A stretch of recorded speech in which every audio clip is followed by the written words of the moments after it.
Hello students, welcome in our HSC वाला channel. आज हम देखेंगे ह्यूमन डिजीज, मानव शरीर में जो बीमारियां होती हैं उनके बारे में जानेंगे। ठीक है, मानव के रोग हैं वो कैसे होते हैं, ठीक है, उनके बारे में जानेंगे। ये हमारा साइंस का टॉपिक है। ठीक है, हम बायोलॉजी के बारे में देख रहे हैं और मोस्ट इंपॉर्टेंट है, आपको कोई भी एग्जाम हो उसकी आप तैयारी कर सकते हो। तो देखिए, शरीर के किसी भी अंग तथा अंग या तंत्र में जब असामान्यताएं उत्पन्न हो जाती है तो उसे हम रोग कहते हैं। ठीक है ना, हम बात करते हैं अंग या तंत्र में जब असामान्यता उत्पन्न हो जाती है तो उसका मतलब हम वो रोग कहलाता है। क्या कहलाता है? रोग। वे जीव जो रोग उत्पन्न करते हैं वो रोगाणु कहलाते हैं। वो जीव जो रोग उत्पन्न करते हैं उसे रोगाणु बोला जाता है। रोग के प्रकार तथा कारण। संक्रामक रोग, इन्फेक्शियस डिजीज, जीवित रोगाणु जैसे जीवाणु, कवक, विषाणु, प्रोटोजोआ आदि के कारण होते हैं। इसमें टीबी है, टाइफाइड है, हैजा है। ठीक है। संक्रामक रोगों का फैलाव दूषित भोजन, दूषित जल, वायु, मक्खी, मच्छर आदि के द्वारा होता है। ठीक है। वैश्विक रोग, उम्र बढ़ने के साथ विभिन्न शारीरिक अंगों की क्रियाशीलता कम होने के कारण जैसे हृदय रोग हो जाता है। ठीक है। अगला, हीनता जन्य रोग, विभिन्न पोषक तत्वों की कमी से होते हैं, जैसे रिकेट्स, रतौंधी, बेरी एनीमिया। एलर्जी, किसी पदार्थ के प्रति अत्यधिक संवेदनशीलता के कारण होता है। पदार्थ के प्रति अत्यधिक संवेदनशीलता के कारण होता है। कैंसर, अनियमित ऊतक वृद्धि के कारण होता है। आनुवांशिक रोग, आनुवांशिकी कारणों के कारण होते हैं, जैसे हीमोफीलिया है, वर्णाधरता है। सामाजिक रोग जैसे मदिरापन है तथा नशाखोरी से हो सकता है। सामाजिक रोग होते हैं मदिरापन से और नशाखोरी से। अब बात करते हैं जीवाणु जनित रोग। जीवाणु का नाम है, रोग है और प्रभावित अंग। हैजा, विब्रियो कोलरी के कारण होता है। आंतों में मतलब ये प्रभावित होते हैं। अगला है डिप्थीरिया है, वो कॉर्नी बैक्टीरियम डिप्थीरियाई श्वास नली में प्रभावित होती है। क्षय रोग है, वो टीबी है, वो माइकोबैक्टीरियम ट्यूबरक्लोसिस फेफड़ों को प्रभावित करता है। कोढ़ है, वो माइकोबैक्टीरियम लेप्री तंत्रिका तंत्र और त्वचा में प्रॉब्लम हो जाती है। टिटनस के मतलब जीवाणु का नाम है। ठीक है। कोढ़ है, वो माइकोबैक्टीरियम लेप्री और तंत्रिका तंत्र त्वचा है। ठीक है ना। टिटनस है, वो क्लोरोस्ट्रीडियम टेनी तंत्रिका तंत्र। टाइफाइड है, वो साल्मोनेला टाइफोसा मतलब टाइफोसा का आंतों में प्रॉब्लम हो जाती है। फ्लैग से होगा पास्चुरेला टेस्टिस, फेफड़ा, काक, दोनों पैरों के बीच। ठीक है। काली खांसी है, वो लोडीटेला पर्ट्यूसिस, जिसको श्वास तंत्र में प्रॉब्लम हो जाएगी। न्यूमोनिया है, वो डिप्लोकल न्यूमोनी फेफड़ों में होगा। ठीक है। गोनोरिया है, वो निसेरिया गोनोरिया मूत्र मार्ग में होता है यहाँ पे। ठीक है। सिफिलिस है, ट्रेपोनमा पैलिडियम है, वो सीशन में होता है। विषाणु मतलब वायरस द्वारा उत्पन्न होने वाले रोग है, वो प्रभावित अंग। एड्स है, वो प्रतिरक्षा प्रणाली में होता है। रेबीज है, केंद्रीय तंत्रिका तंत्र है। पीलिया है, यकृत लीवर है। पोलियो है, केंद्रीय तंत्रिका तंत्र है। हेपेटाइटिस है, यकृत। ठीक है। और मैग्नेजाइटिस है, यहाँ पे मस्तिष्क में होगा। चेचक है, मुख्यतः त्वचा में होगा। इंपॉर्टेंट पॉइंट्स क्या है? गंजापन, टीनिया के पिटस मतलब टीनिया क्रिप्टस नामक कफ के कारण होता है। दादा मतलब रिंग वॉर्म, जिसको हम टाइकोफाइटोन नामक कवक के कारण होता है। खाज, स्कैबिस है, वो किससे होता है? स्कैबिस कवच के कारण होता है। ठीक है। गंजापन, दाद, दमा, एथलीट फुट, खाज आदि कवक या फफूंद जनित रोग होता है। दमा, अस्थमा, एस्प्रिलीज फ्यूमिगेटस नामक कवक, जिसको हम बोलते हैं एप्रीजिलस फ्यूमिगेटस कवक के कारण होता है। ठीक है। सिस्टम, ठीक है। डाइजेस्टिव सिस्टम के बारे में पढ़ेंगे। भोजन के पाचन की संपूर्ण प्रक्रिया 5 अवस्थाओं में होती है। पहला अंतग्रह इंजेशन होता है, पाचन डाइजेशन होता है, एब्जॉर्प्शन होता है, स्वाग्रिग्रह मतलब असिमिलेशन होता है, मल परित्याग क्या होता है? डिफॉर्मेशन होता है। अंतग्रहण इंजेशन, भोजन को मुख गुहा से मुँह में ले जाना अतिक्रमण कहलाता है, मतलब इंजेशन कहा जाता है। मनुष्य में पाचन क्रियाएं निम्नलिखित अंगों द्वारा संपन्न होती हैं। मुख हुआ, भोजन नली, श्वास नली जिसको बोलते हैं। ठीक है। आमाशय है, छोटी आंत है, बड़ी आंत है, मलाशय एवं गुदा।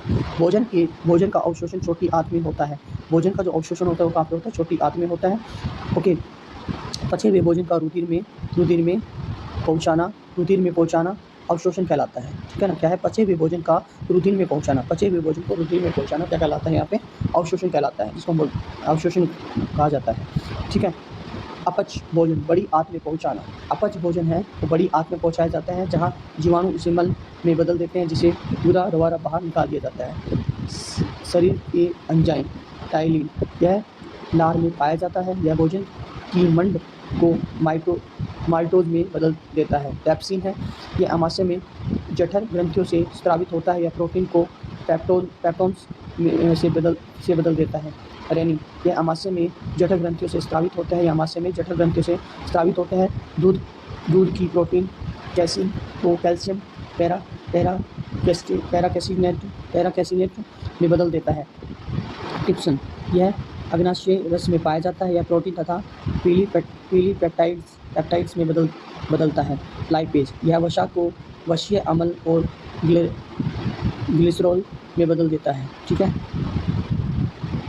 नेक्स्ट टॉपिक है हमारा एक्सक्रीटरी सिस्टम, जिसको बोलते हैं उत्सर्जन तंत्र। क्या होता है उत्सर्जन तंत्र? जीवों के शरीर में उपापचयी क्रियाओं के फलस्वरूप बने विषैले अपशिष्ट पदार्थों के निष्कासन को उत्सर्जन एक्सक्रीशन कहा जाता है। साधारण उत्सर्जन का तात्पर्य नाइट्रोजनी उत्सर्जी पदार्थों जैसे यूरिया, अमोनिया, यूरिक अम्ल आदि के निष्कासन से है। वक्र त्वचा, यकृत, फेफड़ा, नाक, बड़ी आंत मनुष्य के उत्सर्जनी अंग है। इसको वक्र की कार्यात्मक इकाई नेफ्रॉन होती है। मूल हल्का अम्लीय होता है, मूत्र हल्का अम्लीय होता है। पीएच मान कितना होता है? 6 होता है। पीले रंग का होता है।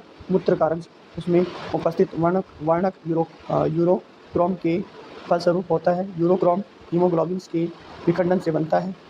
मूत्र का लगभग 95% जल, 2% लवण होता है। 2.7 यूरिया और 0.3 यूरिक अम्ल उपस्थित होता है। वक्र में बनने वाली पथरी कैल्शियम ऑक्जेलेट का बना होता है। वक्र को काम न करने पर व्यक्ति को डायलिसिस करवाना पड़ता है। यकृत का कार्य रुधिर की अमोनिया को यूरिया में परिवर्तित करके उत्सर्जन में मुख्य भूमिका निभाता है। यकृत लीवर का कार्य रुधिर की अमोनिया का यूरिया में परिवर्तन करके उत्सर्जन में मुख्य भूमिका निभाता है। फेफड़े लंग्स का कार्य CO2 जल का जलवाष्प के रूप में बाहर करना, जिसको हम इंटेस्टाइन बोलते हैं, वो कार्य अनपचे भोजन एवं अन्य उत्सर्जित पदार्थों को मल के रूप में बाहर करना। त्वचा स्किन श्वेत ग्रंथियों पसीने का स्रावण करती हैं, ठीक है। ये आपका एक्सक्रीटरी सिस्टम था, उत्सर्जन तंत्र था। तंत्रिका तंत्र है।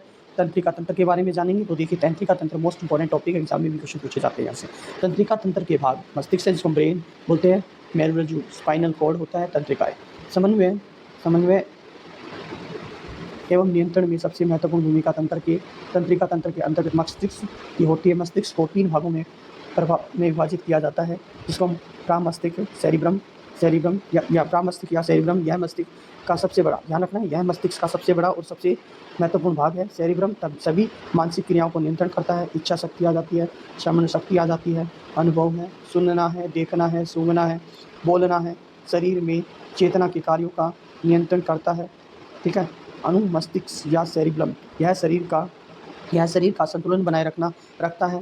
ऐच्छिक पेशियों के संकुचन पर नियंत्रण करता है। मेडुला, जिसको एम्ब्लोगेटा यह मस्तिष्क का सबसे पीछे का भाग होता है। यह हृदय की धड़कन, पाचन अंगों, श्वसन अंगों के कार्यों को नियंत्रित करता है। मनुष्य के मस्तिष्क का वजन 1400 ग्राम होता है। मनुष्य मस्तिष्क कितना ग्राम का होता है? 1400 ग्राम का होता है। तंत्रिका ऊतक की इकाई को न्यूरॉन कहते हैं। परिवर्ती क्रियाओं का नियंत्रण मेरुरज्जु का महत्वपूर्ण कार्य होता है। अंतःस्रावी तंत्र, बहिःस्रावी, जिसको हम स्रावी ग्रंथियाँ बोलते हैं। यहाँ पे एक्सोक्राइन ग्लैंड है। यह नलिका डक्ट ग्रंथि युक्त होती है। इसमें एंजाइम का स्राव होता है, जैसे दूध ग्रंथि, स्वेद ग्रंथि, अश्रु ग्रंथि, लार ग्रंथि आदि हैं। मिश्रित ग्लैंड, कुछ ग्रंथियाँ ऐसी होती हैं जो बहिःस्रावी एवं अंतःस्रावी दोनों प्रकार की होती हैं। इन्हें मिश्रित ग्रंथियाँ कहते हैं, जैसे अग्नाशय। अंतःस्रावी ग्रंथियाँ एंडोक्राइन ग्लैंड्स, यह नलिका डक्टलेस विहीन ग्रंथियाँ होती हैं। इसमें हार्मोन का स्राव होता है। यह हार्मोन रक्त प्लाज्मा के द्वारा शरीर के विभिन्न भागों में जाता है, जैसे पिट्यूटरी ग्रंथि है, थायराइड ग्रंथि है और एड्रिनल ग्रंथि है। अंतःस्रावी ग्रंथियाँ ग्रंथि, इसको प्यूटरी ग्लैंड बोलते हैं। यह ग्रंथि मनुष्य में मस्तिष्क और यह ग्रंथि मस्तिष्क में होती है। पीयूष ग्रंथि को मास्टर ग्रंथि ग्लैंड भी कहा जाता है। मोस्ट इंपॉर्टेंट आ गया ना, थायराइड ग्रंथि आता है। पहले थायराइड ग्रंथि, यह ग्रंथि गले में पाई जाती है। थायराइड कहाँ पे? गले में मिलेगी। पीनियल क्रॉम है, ये कहाँ मिलती है? मस्तिष्क में स्थित होती है। पीनियल क्रॉम कहाँ होती है? मस्तिष्क में होती है। थायराइड किसमें? गले में होती है। ठीक है। पैराथायराइड ग्रंथि है, ये किसमें होती है? ये ग्रंथियाँ थायराइड में दसी और एवं गले में स्थित होती हैं। थाइमस ग्रंथि, यह ग्रंथि वक्ष में स्थित होती है। एडिनल ग्रंथि, यह ग्रंथि उदर में स्थित होती है। किसमें होती है? उदर में स्थित होती है। ठीक है, ओके। ये चैप्टर और बच गया। यहाँ चैप्टर आपका यकृत है, लीवर है, इसके बारे में जानेंगे। मोस्ट इंपॉर्टेंट पॉइंट्स हैं यहाँ पे। यकृत, लीवर, मानव शरीर की सबसे बड़ी ग्रंथि ग्लैंड होती है। मानव शरीर की सबसे बड़ी ग्रंथि कौन सी होगी? ग्लैंड, जिसका भार 1.5 किलो से 2 किलो के मध्य में होता है। यकृत में आवश्यकता से अधिक शर्करा, कार्बोहाइड्रेट्स, ग्लाइकोजन के रूप में संचित रहती है। जरूरत पड़ने पर यह उन्हें ग्लूकोज में परिवर्तन हो जाती है। यह प्रोटीन उपापचन, जिसको मेटाबॉलिज्म में सक्रिय रूप से भाग लेता है। प्रोटीन के विघटन डिकम्पोजिशन के परिणाम स्वरूप निकले विषैले अमोनिया को यह यूरिया में परिवर्तित कर देता है। रक्त का थक्का बनने में मदद करने वाले प्रोटीन फाइब्रोनोजन और प्रोटोबिन्स का संश्लेषण एवं संग्रह यकृत में होता है। ठीक है। यकृत हिबेरिन नामक मुख्य पदार्थ बनता है जो रक्तवाहिनियों में रक्त को जमने से रोकता है। पित्तरस का स्राव यकृत में होता है। यह क्षारीय द्रव होता है। पित्त, बाइल का संच या पित्ताशय, जिसको गॉल ब्लैडर में होता है। यकृत में विटामिन ए, विटामिन डी संचित होते हैं। यकृत में क्या होता है? विटामिन ए और विटामिन डी होता है। ठीक है, याद रखना है, संचित होते हैं यहाँ पे। यदि आवश्यकता से अधिक ग्लूकोज रक्त में आ जाता है तो यकृत में यह ग्लाइकोजन में परिवर्तित हो जाता है। यह क्रिया ग्लाइकोजेनेसिस कहलाती है। यह कहलाती है ग्लाइकोजेनेसिस कहलाती है। पीलिया हेपेटाइटिस रोग में प्रभावित अंग यकृत है। ठीक है, अगर पीलिया हो जाता है, हेपेटाइटिस रोग हो जाता है तो यकृत में प्रॉब्लम हो जाती है, लीवर में प्रॉब्लम हो जाती है। जब रक्त में ग्लूकोज की कमी होती है तो ग्लाइकोजन का परिवर्तन ग्लूकोज में हो जाता है। यह क्रिया ग्लाइकोजिनोसिस कहलाती है। भोजन में जहर से व्यक्ति की मौत होने पर पोस्टमार्टम में लीवर की जांच की जाती है। ठीक है, ओके। मोस्ट इंपॉर्टेंट पॉइंट हो गया। अगर किसी की मृत्यु हो रही है उस टाइम पे पोस्टमार्टम किया जाता है तो सबसे पहले है वो यहाँ पे लीवर की ही जांच होती है। ठीक है, okay. Thank you for watching my video. Like share and subscribe करो या ना करो, आपकी मर्जी है। ठीक है, तो क्या बोले, अपने इतना अच्छे से पढ़ाई कर रहे हो, आप करते रहो पढ़ाई बस। ठीक है, आप जुड़े रहे मेरे चैनल से। Thank you, bye, have a nice day.